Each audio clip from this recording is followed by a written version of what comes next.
SSC ভবনের কাছে 2016 group C group ডির চাকরিহারারা হাতে বাটি নিয়ে চামচ নিয়ে তারা অবস্থান করছেন, তারা বিক্ষোভ দেখাচ্ছেন। করুণাময়ী থেকে এসএসসি ভবন পর্যন্ত মিছিল করছেন চাকরিহারারা। 3394 জন যোগ্যকে চাকরি ফিরিয়ে দেওয়া হোক, এসএসসির ওয়েবসাইট প্রকাশ করা হোক, 22 লক্ষ ওএমআর, এমনটা দাবি করছেন চাকরিহারারা।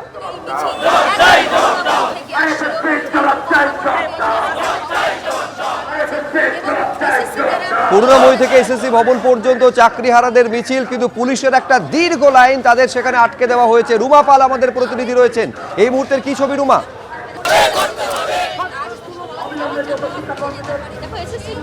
গ্রুপ ডি শিক্ষাকর্মীরা এই মুহূর্তে এসএসসি ভবনের সামনে অবস্থান বিক্ষোভ করছে এবং দেখতে পাচ্ছ যে সেই ছবিটাই। এমনিতেও কিছুক্ষণ আগে যথেষ্টই বৃষ্টি হচ্ছিল এবং সেই বৃষ্টি উপেক্ষা করে কিন্তু তারা মিছিল করে এবং এসএসসি ভবনে তারা অভিযান চালায় এবং এখানে তারা অবস্থান বিক্ষোভ করছে। তাদের দাবি রয়েছে, তারা 3394 জন গ্রুপ সি গ্রুপ ডি যারা একদম চাকরিহারারা রয়েছেন তারা কিন্তু এখানে অবস্থান করছেন এবং তাদের বক্তব্য যে তাদের চাকরি ফেরত দিতে হবে এবং কোনোভাবেই যাতে তারা তাদের কোনোভাবে যাতে চাকরি চলে গেছে এবং কোনোভাবেই তারা জীবনযাপন কিভাবে করবেন এবং পরবর্তীতে কিভাবে এসএসসি সামনে তারা জবাবদিহি করছেন এবং সঙ্গে সঙ্গে তারা বলছেন যে ওএমআর শিট কিন্তু প্রকাশ করতে হবে। এবং জানিয়ে রাখি যে এখানে যারা রয়েছেন তাদেরকে একটু জিজ্ঞাসা করে নেবো আপনাদের দাবি কি, কিন্তু এসএসসি ভবনে যে অবস্থান বিক্ষোভ করছেন এর পরবর্তীতে কি আপনারা কি চেয়ারম্যানের সঙ্গে দেখা করতে চান? দেখুন, আমরা যারা যোগ্য 3394 জন গ্রুপ সি গ্রুপ ডি শিক্ষাকর্মী আছি, আমাদের প্রথম থেকে এক এবং একমাত্র দাবি ছিল আমরা 3394 জন আমরা সিবিআই এর কোনো প্রকার টেন্টেড লিস্ট, কোনো প্রকার ওএমআর ম্যানিপুলেশন, সাদা খাতা, র্যাঙ্ক জ্যাম বা কোনো দুর্নীতির লিস্টে নেই। সিবিআই বা কমিটি বা নিয়োগকারী সংস্থা কারোর কোনো অভিযোগ আমাদের বিরুদ্ধে নেই। রাজ্য সরকারের ভুলের কারণে, তাদের দুর্নীতির কারণে আমাদের চাকরি গিয়েছে, তাই আমাদেরকে অবিলম্বে চাকরিতে পুনর্বহাল করতে হবে আইনি পদ্ধতি মেনে। আর যে রিভিউ পিটিশন সরকার দাখিল করেছে সেখানে তো নতুন কোনো তথ্য দিতে হয়, নতুন ডকুমেন্ট দিতে হয়, সেটা হচ্ছে যোগ্যদের সার্টিফাইড লিস্ট। আমরা আবারও বলেছি, প্রথম থেকে বলে আসছি, আজও আমরা বলছি যে এসএসসি এবং সরকারকে এই যোগ্য শিক্ষাকর্মী যারা 3394 জন শিক্ষাকর্মী কোনো প্রকার দুর্নীতির সঙ্গে যুক্ত নয়, আমরা কোনো দুর্নীতির করে র্যাঙ্ক জাম্প করে বা ওএমআর ম্যানিপুলেশন করে চাকরি পাইনি, সম্পূর্ণ স্বচ্ছভাবে চাকরি পেয়েছি। আমাদেরকে সার্টিফাই করে, আমাদের লিস্ট সার্টিফাই করে সুপ্রিম কোর্টে জমা দিতে হবে এবং আমাদেরকে অবিলম্বে চাকরিতে বহাল করতে হবে, এটাই আমাদের। আপনারা তো অনেকদিন ধরেই কিন্তু দাবি জানাচ্ছেন, তা সত্ত্বেও কিন্তু পরিস্থিতি একই রয়েছে। এখন এই মুহূর্তে এসএসসি ভবনের সামনে আপনারা অবস্থান করছেন, কি চাইছেন এসএসসি চেয়ারম্যানের সঙ্গে দেখা করতে? কারণ কিছুক্ষণ আগে আপনারা বলছেন আপনারা দেখা করতে চাই।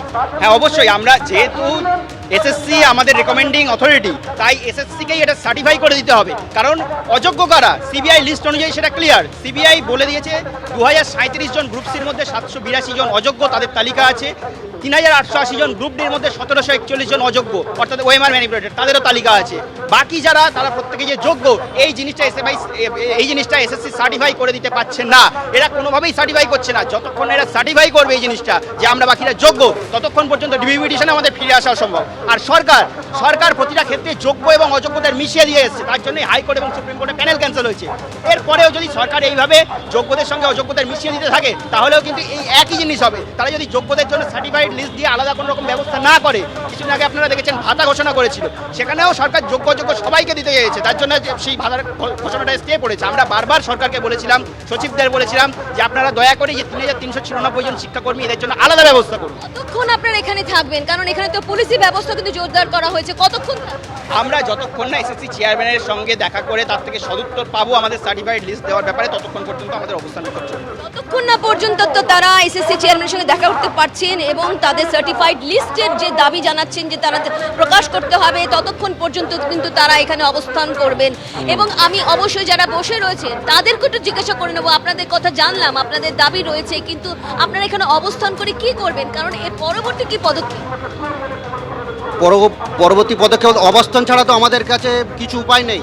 এ যা দুষ্টু সরকার, যা চোর সরকার এবং চোরকে যেভাবে এখনো পর্যন্ত সাপোর্ট করে চলেছে, যেখানে সুপ্রিম কোর্ট বলে দিয়েছে যে একটা যোগ্য অযোগ্য আছে, কিন্তু সরকারের প্রতিনিধি বা এই তৃণমূলের প্রতিনিধি যারা বিভিন্ন চ্যানেলে যাচ্ছে, ওরা মানতেই যাচ্ছে না যে গ্রুপ সি গ্রুপ ডিদের যোগ্য অযোগ্য বলে আলাদা আছে কিনা। ওরা একসাথে মিশিয়ে দিতে যাচ্ছে, ভাতা দিচ্ছে সেটাও একসাথে দিচ্ছে।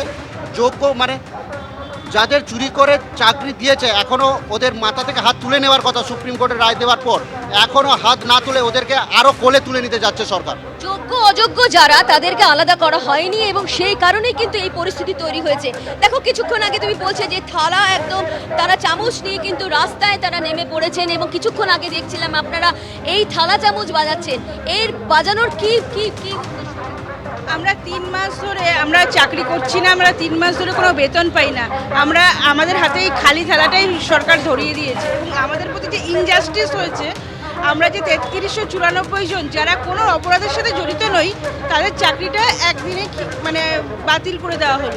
তো এই মানে আমি আমার জানা ছিল না কি মানে বেশিরভাগ ভারতবর্ষের মানুষ এটাই জানে না যে কারোর মানে কোনো অ্যালিগেশন না থাকলে কোনো নিরপরাধ মানুষকে এইভাবে শাস্তি দেওয়া যায়, এইভাবে স্লো পয়জনিং করে আমাদের মৃত্যুর দিকে ঠেলে দেওয়া হচ্ছে। এরপর কি? কারণ এরপর মামলা হয়েছে, কোর্টে রয়েছে যে আপনারা ভাতা নিয়েও একটা প্রশ্ন রয়েছে, আপনারা এখানে অবস্থান করছেন, এর পরবর্তীতে কি? দেখুন, আমাদের ভাতার দাবিটা আমাদের প্রথম নয়, আমরা চাই চাকরি, আমাদের বেতন চাই। তো আপাতত আমরা 3 মাস ধরে আমাদের কিভাবে সংসার আমাদের চলবে কি করে,